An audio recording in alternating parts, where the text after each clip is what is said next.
تو اب اگر آپ دیکھیں تو اللہ نے جو جتنے بھی اپنے نبی اور رسول بھیجے تو اللہ نے قرآن میں لکھا ہوا ہے کہ اللہ نے نبیوں کے جو درجات ہیں وہ ایک دوسرے سے بلند فرمائے، ان کو بلند درجات کیا، یعنی ایک نبی کو دوسرے نبی پر بلند درجہ دیا۔ تو اب وہ کیا آخر اللہ نے کوالٹی یا اس کا کیا معیار سیٹ کیا کہ کس نبی کو بڑا درجہ ملے گا؟ تو اگر آپ وہ قرآن دیکھیں، اس کو قرآن کو ترجمے کے ساتھ سنیں تو اللہ نے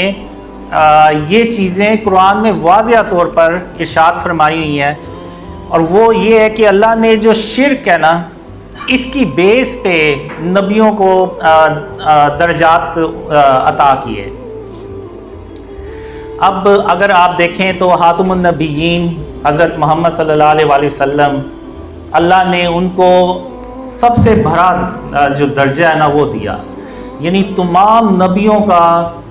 سردار بنایا اور تمام جہانوں کے لیے رحمت للعالمین بنایا، اور اپنا سب سے آخری اور سب سے پیارے نبی بنائے، اور اللہ نے محمد صلی اللہ علیہ وسلم کا نام خود اپنے نام کے ساتھ لکھا۔ تو وہ جو کوالٹی تھی آپ صلی اللہ علیہ وسلم کی، وہ جو شرک اور اس کی اقسام سے انہوں نے خود بھی اپنے آپ کو بچایا اور اپنی امت کو بھی اس کی تلقین کی، تو وہ وجہ اللہ نے بنائی اور ان کو اتنا بڑا جو درجہ ہے وہ اپنی رحمت سے عطا کیا۔ اب اگر آپ دیکھیں تو اور کسی نبی نے اپنی امت کو اتنی شرک اور اس کی ڈیٹیل میں کبھی نہیں بتایا۔ اگر آپ دیکھیں تو اللہ نے سورہ سبا میں یہ ارشاد فرمایا ہوا ہے کہ اللہ نے بڑے جو جنات ہیں وہ اللہ نے سلیمان علیہ السلام کے تابع کر دیے، اور وہ ان کے لیے بڑے بڑے قلعے بناتے تھے اور تصاویر بناتے تھے۔ تو یعنی یہاں سے اس آیت سے یہ ثابت ہوتا ہے کہ سلیمان علیہ السلام کے دور میں تصاویر الاؤڈ تھیں، یعنی وہ بنائی جاتی تھی تصاویر۔ اور اگر آپ دیکھیں تو سورہ یوسف، وہاں پہ اگر آپ دیکھیں تو یوسف علیہ السلام کے جو بھائی تھے اور ان کے جو ماں باپ تھے، انہوں نے سجدہ تعظیمی کیا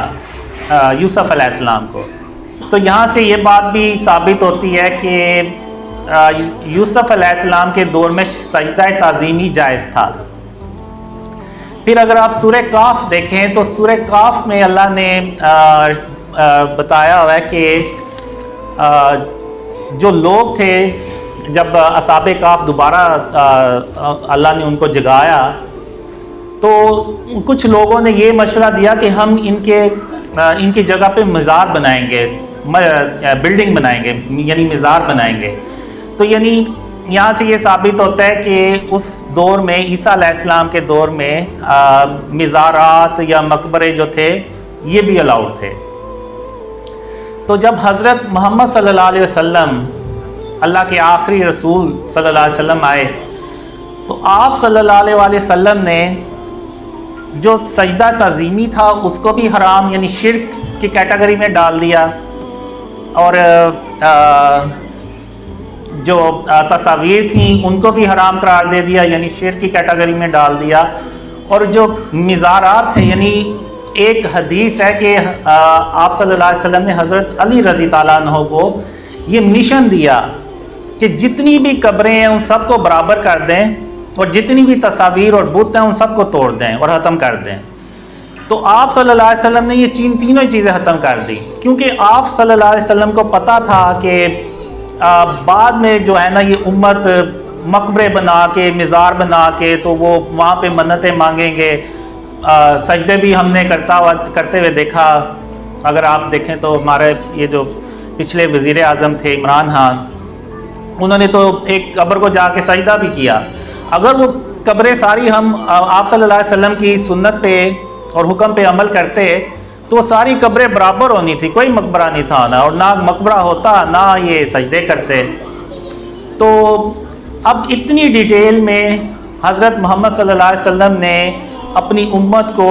شرک اور اس کی اقسام کے بارے میں بتایا۔ اب چونکہ آج ماڈرن دور ہے تو ماڈرن فارم آف شرک ہے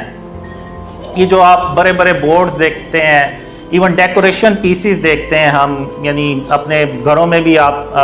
دیکھتے ہیں اکثر لوگوں نے رکھے ہوتے ہیں جس پہ وہ جانوروں کی تصویریں ہوتی ہیں یا کچھ اور بنے ہوتے ہیں چیزیں، تو وہ بیسیکلی ہے تو وہ بت ہی، اور بہت سے لوگوں نے سیلیبریٹیز کی تصاویر بھی لگائی ہوئی ہیں. تو یہ ساری چیزیں جو ہیں نا یہ فارم آف شرک ہیں، اور یہی وہ چیزیں ہیں جس سے آپ صلی اللہ علیہ وسلم نے اپنی امت کو منع فرمایا. اور ایک حدیث میں ہے کہ جس گھر میں تصویر ہوگی اس گھر میں اللہ کی رحمت کے فرشتے نہیں آئیں گے. اگر آپ یوٹیوب پہ جا کے سرچ کریں تو بہت سے لوگ آپ کو کافی مل جائیں گے جنہوں نے اپنے جسموں پہ ٹیٹوز بنائے ہوئے ہیں اور وہ مکہ اور مدینہ میں حج اور عمرہ کر رہے ہیں، تو ان کے جسموں پہ وہ تصویریں بنی ہوئی ہیں. اگر آپ اس حدیث کو دیکھیں تو آپ کو سمجھ لگ جائے گی کہ ہماری دعائیں کیوں نہیں قبول ہوتی. جب اللہ کی رحمت کے فرشتے ہی نہیں آئیں گے تو ہماری دعائیں بھی کیسے قبول ہوں گی؟ تو جو کنیکشن ہے وہی ٹوٹا ہوا ہے، تو وہ کیسے ہماری دعائیں جو ہیں نا وہ قبول ہوں گی؟ تو اب یہ چیز بنی کہ اللہ نے یعنی اللہ جو ہے نا وہ محمد صلی اللہ علیہ وسلم سے بہت زیادہ خوش ہوا. اور شرک کے بارے میں اللہ نے ارشاد فرمایا ہوا ہے، قرآن میں جگہ جگہ ارشاد فرمایا ہوا ہے. اور سورہ لقمان میں اللہ نے ارشاد فرمایا کہ شرک تو سب سے بڑا ظلم ہے، ان الشرک لظلم عظیم. اور ایک قرآن میں اور جگہ اللہ نے ارشاد فرمایا کہ جو شرک کرتا ہے وہ جس نے شرک کیا اس نے گویا اپنی جان پہ ظلم کیا. تو اگر ہم اینڈ آف ٹائم سے ریلیٹڈ احادیث پڑھیں تو ان میں یہ لکھا ہوا ہے واضح طور پہ کہ قریب قیامت کے جو دنیا ہے نا وہ پوری شرک سے یہ ظلم سے بھر چکی ہوگی. تو ابھی کچھ دن پہلے ہم لاہور میں ایک میٹنگ کر رہے تھے تو وہاں پہ مبشر صاحب ہیں، اگر میں غلط بھول نہیں رہا ان کا نام، تو انہوں نے یہ بات بتائی کہ جو شرک ہے وہ بیسیکلی ظلم ہے، اور وہ جو ظلم یعنی جس چیز کا وہ احادیث میں ذکر کیا گیا ہے تو وہ یہی ظلم ہے کہ وہ جو ظلم ہے نا وہ پوری دنیا میں اگر آپ دیکھیں تو پوری دنیا میں اس وقت پھیلا ہوا ہے. یعنی جو شرک ہے نا وہ پوری دنیا میں پھیلا ہوا ہے. آپ دیکھ لیں ایون مسلمان ملکوں میں دیکھ لیں، آپ بڑے بڑے بورڈز نظر آئیں گے، آپ کسی بھی ہاؤسنگ سوسائٹی میں چلے جائیں آپ کو وہاں پہ بت نظر آئیں گے پڑے ہوئے. ایون آپ کپڑوں کی دکانوں پہ چلے جائیں وہاں پہ آپ کو بت نظر آئیں گے. اور یہ وہی بت ہیں جو حضرت ابراہیم علیہ السلام نے، ایسے ہی بت تھے وہ بھی جو حضرت ابراہیم علیہ السلام نے توڑے، جو محمد صلی اللہ علیہ وسلم نے فتح مکہ پہ توڑے. تو وہ بس شکلوں میں فرق ہے، سائز میں فرق ہے یا مٹیریل کا فرق ہوگا، باقی وہ بھی بت ہیں یہ بھی بت ہیں، وہ بھی بجان تھے یہ بھی بجان ہیں. تو آج ہم نے یہ جو شرک ہے نا یہ پوری دنیا میں پھیلایا ہوا ہے، اور یہ پوری دنیا جو ہے نا اس وقت شرک سے ظلم سے بھری ہوئی ہے. اور ہم یہ سمجھتے تھے کہ شاید وہ جو ظلم ہے وہ انسانوں پہ ہوگا یا بچوں پہ یا اس طرح سے کچھ ہوگا، لیکن بیسیکلی جو وہ شرک ہے نا وہ ظلم ہے، وہ پوری دنیا میں پھیلا ہوا ہے.